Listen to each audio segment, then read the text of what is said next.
Hey there, 7th and 8th graders. I'm here to introduce to you CJA's Take a Break. Think of it like a timeout. So in 7th and 8th grade, we've got these grade level norms, right? The 10 commandments are going to be there to help us be successful. You guys collaborated on those with us.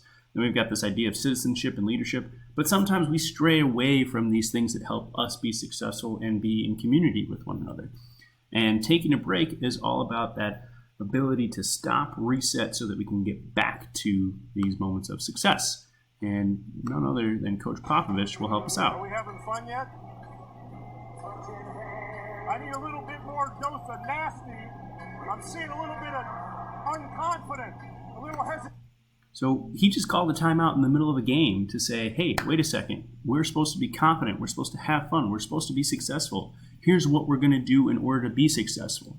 Taking a break is not negative. It's simply calling a timeout when things aren't working well so that you can stop and you can reset. It's a form of self-regulation. It's not a punishment. Now, what happens if you want to take a break but you've waited too long? Let's see what happens with Chris Webber. Michigan's down by 2 points here. North Carolina misses. Chris Webber is about to make some big mistakes. Oh, he traveled. Oh, they didn't call it. He probably shouldn't be bringing the ball up. He's not a point guard. Oh, and he called a timeout. They don't have any timeouts left. It's a technical foul. He just cost his team the game. Sometimes we're making a whole bunch of mistakes in class, and we should have called a timeout, but we've run out of them because we haven't called it early enough. So taking a break is so important because you don't want to look up and realize that you're out of timeouts. So what does taking a break look like?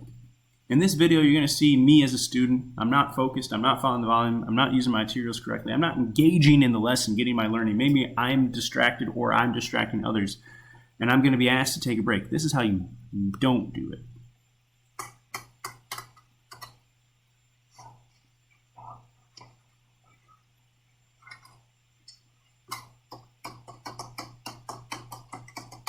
Okay, Mr. Mason, can you do me a favor? Can you go take a break? What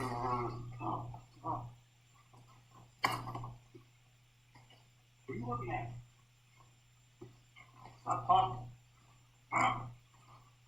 Crazy.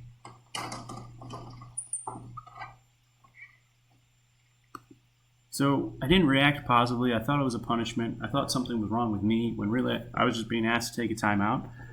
I disrupted the class on my way back, and when I went back, I didn't even use my time wisely. I just put my head down. This is a wasted timeout. Probably is going to be needed to be fixed later with another logical consequence. I've made things worse. It was a small thing, and I didn't even take a break. Here's how to do it correctly. Still messing up this time. Watch what I do differently.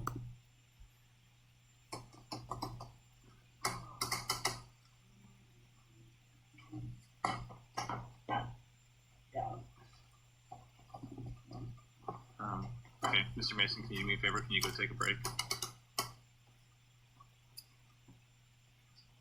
Quietly pushed my chair in, realized it's my timeout. Didn't interact with anybody on my way back to the desk. Immediately grabbed the social work tool of how to self-regulate and started trying to reset myself. I am in control. I have power. I am going to be able to reset myself and rejoin that lesson. Not because I took it personally, not because I thought it was a punishment, but because I thought, okay, this is a good timeout. I'm going to use that timeout. So when you are taking a break, do think, hey, I'm not in trouble. It's a quick timeout. I'm going to move quickly and quietly to the spot without interrupting or interacting with others. I'm going to use the time to reset. I'm going to take work with me if I feel like it so that I can stay on task, or I'm going to use the social work grounding strategies. I'm not going to interact with anyone when I come back to the spot, and I'm only going to talk with the teacher. I'm not going to talk with anybody while I'm back at the spot. I'm going to come back when invited to rejoin my work.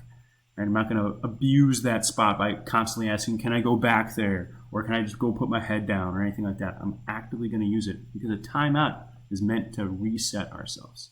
Don't think, oh, I'm in trouble, or I'm going to argue back and forth. I don't need it. It was his fault, blah, blah, blah. Or waste time by not resetting or talking to others while I'm at the break spot. Or return back to my seat and become more distracted again, right? Know that that timeout is meant to say, okay, it's a little thing. I can fix it. I can come back and I can rejoin class in the right way. And think about when you sit down at the break spot, use these grounding strategies. Oftentimes our mind just needs to think about something else. Maybe we're irritated with ourselves. Maybe we're irritated with a classmate or a teacher. Who knows what it is? Why don't you try a room search? Pick something in the room that's green. Count the bricks on the wall. Find the squares in the room. Orient yourself. Say what my name is, what class you're in, what today is, what season is, the weather. Start naming things in your head that start with these letters. Right? Use 5-finger breathing. Give yourself a power hug. Use these different strategies to get your mind set on something specific to refocus yourself so that you are ready to go for the next one. There's break rooms in every room. In 201, it's at the back of the room. In 202, it's at the back of the room. Looks like that. Here's the break spot for 203. Here's the break spot for 204. All right. If take a break doesn't work, you had time to reset, regroup, you either didn't do it correctly or you didn't work, the adult may ask you to go to the break room 210 in Mr. Mason's office. There you're going to get 5 minutes to reset, like truly reset. And then you're going to return to class. It's not a way to avoid work. It's a way to say, okay, this is your last chance to reset before another logical consequences is going to be asked so that you fix an adult. All right? It's all about resetting so that you can get back to class and get your learning done. That's the bottom line, right?